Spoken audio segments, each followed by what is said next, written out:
Good morning, friends. This is David. I'm glad you joined us this morning. It's January the 2nd, 2025, and we're reading Genesis 4 through 7 today. And I hope you've all taken time to read it before watching this video. And I hope you're enjoying the plan that we're on together. We have 363 more days after this, so let's dig in. We start by looking at what happened in Genesis chapter 4, and we're introduced to Cain and Abel, the two brothers. They brought sacrifices to the Lord. Abel's was accepted, Cain's was not. Cain went around with a dejected look. The Lord even asked him, if you do better, it'll be accepted. But apparently, the first case of jealousy occurred here, and Cain couldn't get over it. So he rose up and he slew his brother Abel. Well, that resulted in the first murder.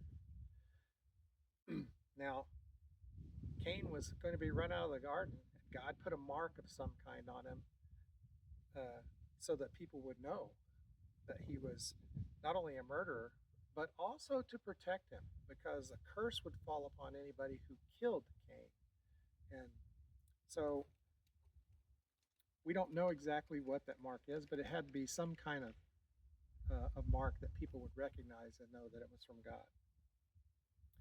All right, so after this, we come to the world getting corrupt, and the sons of God came and intermarried with human females and created this race of people or group of people called the Nephilim. And we don't know exactly what they are. We don't know if the sons of God were fallen angels for sure. Some scholars say they are. Some say they were demons. I don't know for sure. If you want more details on that, go ask your pastor. They probably have resources they can guide you to. But at any rate, this group of people seem to be at the root cause of the massive problems and the evil and corruption that happened in the earth. Such to the point that God got to a point where he was sorry he even made it. So he decided he needed to start over. But he searched the whole earth for one man, Noah, the only righteous man he could find. Out of all the corrupted people, there was one righteous man. So he commanded him to build an ark. So he built the ark. He and his sons and their wives and 2 of every kind and 7 of other kinds of animals joined the ark. And God sent the flood to destroy all that he had made, to start over with Noah. And we leave them floating around for 150 days on the water. And that's where chapter 7 ends. So what do we learn about this? Well, one is God is just. You see, there was a murder in the garden, and God executed a judgment against Cain and sent him out. Number 2, we learn that God provides. God put a mark on Cain to provide him protection from being killed by other people, else a curse would fall upon them 7 times.